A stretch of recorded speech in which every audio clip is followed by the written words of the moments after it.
बिस्मिल्लाहिर्रहमानिर्रहीम। अस्सलाम वालेकुम नाज़रीन, मैं हूं अहमद फवाद और आप देखते हैं मुझे मेरे यूट्यूब चैनल और फेसबुक पेज पर। नाज़रीन, 3 खबरों के साथ आज के इस व्लॉग में आपकी खिदमत में हाजिर हुआ हूं। सबसे पहले तो इत्तेहादी हुकूमत का जो इजलास हुआ है उस इजलास की अंदरूनी कहानी आपके सामने रखूँगा, क्योंकि शहबाज एंड कंपनी ने ये तय कर लिया है कि उन्होंने जलील होकर ही इस हुकूमत से निकलना है।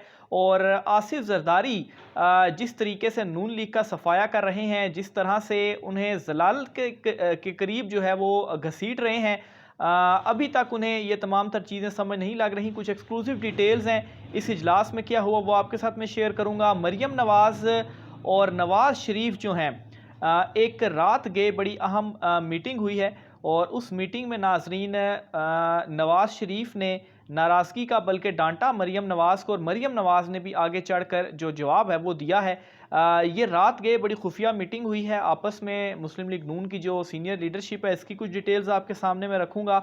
और आखिर में नाजरीन ये कि जिस तरीके से पंजाब में जो MPAs थे, उन्होंने कुछ जो इस्तीफ़े थे वो बिल्कुल ऐन इलेक्शन से एक दिन कबल इस्तीफ़े कुछ सामने आए और नंबर गेम जो थी वो तब्दील हुई। खैर, अब तो जो ज़िमनी इलेक्शन है उनमें पाकिस्तान तहरीक इंसाफ की अपनी ही नशिस्तें इतनी हैं कि वो आसानी से जो वज़ीर आला पंजाब है वो अपना मुंतखब कर देगी।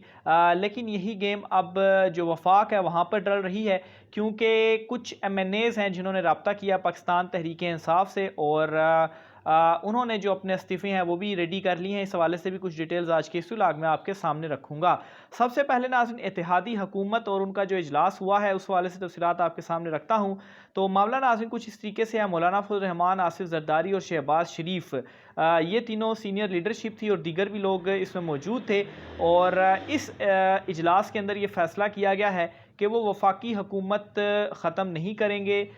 शहबाज शरीफ जो है वो असम्बलियाँ तहलील करके नए इलेक्शन का ऐलान नहीं करेंगे और ये जो ऐलान है वो आसिफ जरदारी के कहने पर किया गया है। और आसिफ जरदारी ने एक उनको गारंटी दी है और वो गारंटी ये दी है कि पंजाब में इमरान खान साहब अब हुकूमत नहीं बना पाएंगे। हालांकि इस वक्त उनकी अक्सरियत है और बड़े वाज़ेह नज़र आ रहा है कि 22 तारीख को वो अपनी हुकूमत बना लेंगे, लेकिन आसिफ जरदारी ने किसी तरीके से कन्विंस किया है।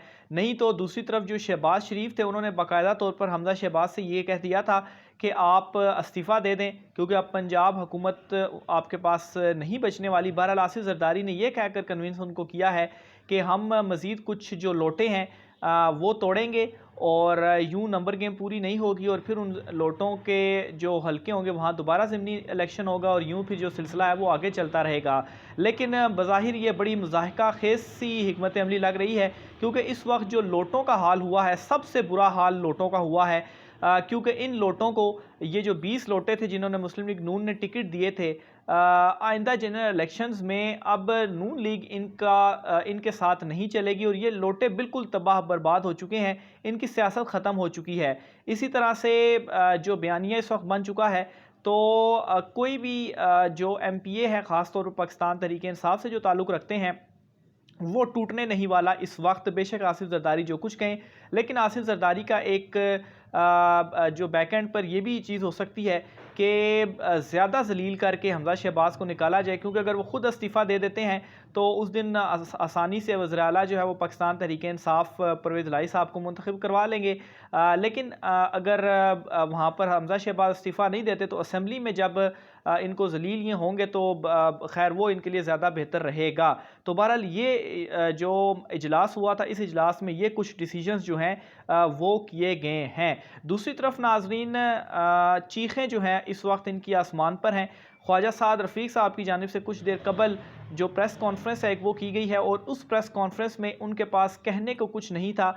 और इस वक्त जो फ्रस्ट्रेशन है इत्तेहादी हुकूमत की, अगर वो आपने देखनी है तो सिर्फ ये एक प्रेस कॉन्फ्रेंस है, सिर्फ 2-3 मिनट के लिए ये खाली प्रेस कॉन्फ्रेंस आप देख लेंगे तो आपको मालूम हो जाएगा किस कदर फ्रस्ट्रेट हैं। और यहाँ तक फ्रस्ट्रेट हैं कि ये इस वक्त दुहाइयाँ दे रहे हैं और पुकार रहे हैं और ये कह रहे हैं कि हमने जीने और मरने का एक साथ वादा किया था, तो इसलिए अभी आओ और हमें जो है वो बचाओ। लेकिन इमरान खान साहब ने इस वक्त अवामी ताकत के बलबूते पर इतना ज़्यादा प्रेशर डाल दिया है कि दूसरी साइड पर भी जो आसाब हैं इमरान खान साहब उनके असाब पर भी सवार हैं और लोग जिस तरह से उन्होंने इमरान खान साहब के नारे के ऊपर, बयानिए के ऊपर रिस्पॉन्स किया है, घबराहट ही घबराहट है दूसरी साइड पर इस वक्त।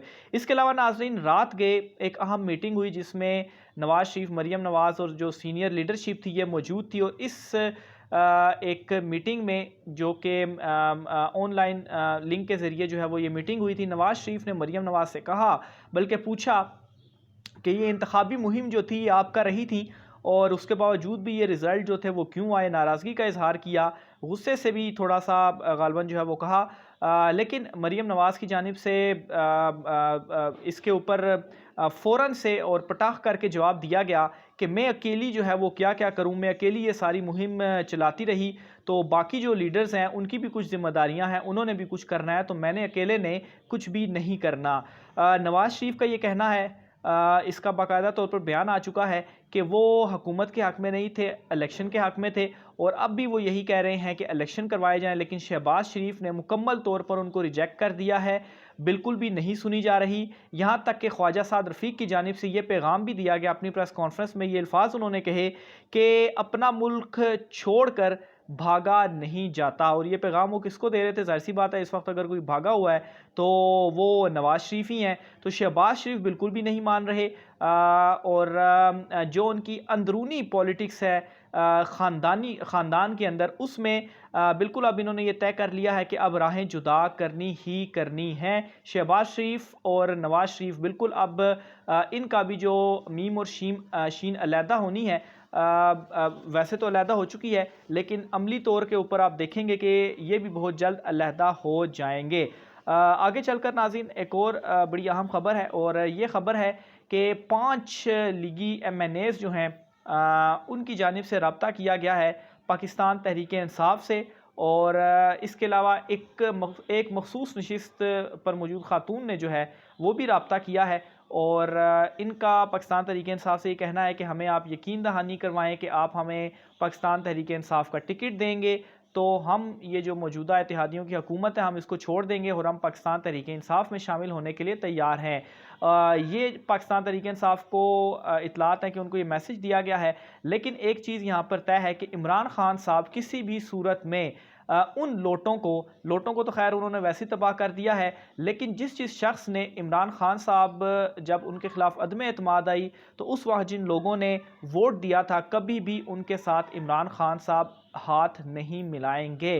बहरहाल इस हवाले से अभी कोई पाकिस्तान तहरीक इंसाफ की जानिब से रिस्पॉन्स तो नहीं किया गया, लेकिन इमरान खान साहब की जानिब से ये जो चीज़ है वो बिल्कुल क्लियर है। आखिर में नाज़रीन आपको पंजाब के हवाले से भी एक बड़ी खबर देता चलूँ तो मियाँ महमूदुर रशीद साहब जो हैं सीनियर रहनुमा हैं, फ़ैसला ये किया गया है कि इन्हें स्पीकर बनाया जाएगा पंजाब का, क्योंकि 22 तारीख को जब इलेक्शन होगा तो ज़ाहिर सी बात है परवेज़ इलाही साहब को स्पीकरशिप छोड़नी पड़ेगी तभी वो वज़ीर आला पंजाब मुंतखब हो पाएंगे। तो उसके लिए इस वक्त जो गौर किया जा रहा है वो मियाँ महमूद रशीद साहब जो हैं उनके नाम पर गौर किया जा रहा है कि इन्हें हम स्पीकर पंजाब असम्बली बना देते हैं और फिर उसके बाद परवेज़ इलाही साहब जो हैं वो वज़ीर आला पंजाब उनको बनाया जाएगा। तो ये नाज़रीन इस वक्त सारी सूरत हाल चल रही है।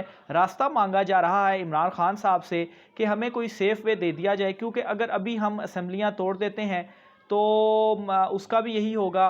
ख़ास तौर पर नून लीग की जो कुछ लोग इस वक्त शहबाज शरीफ के साथ भी खड़े हुए हैं उनका ये कहना है कि अगर अभी असम्बलियाँ तहलील भी कर देते हैं तो इसका मतलब तो ये होगा कि इमरान खान साहब जीत जाएंगे।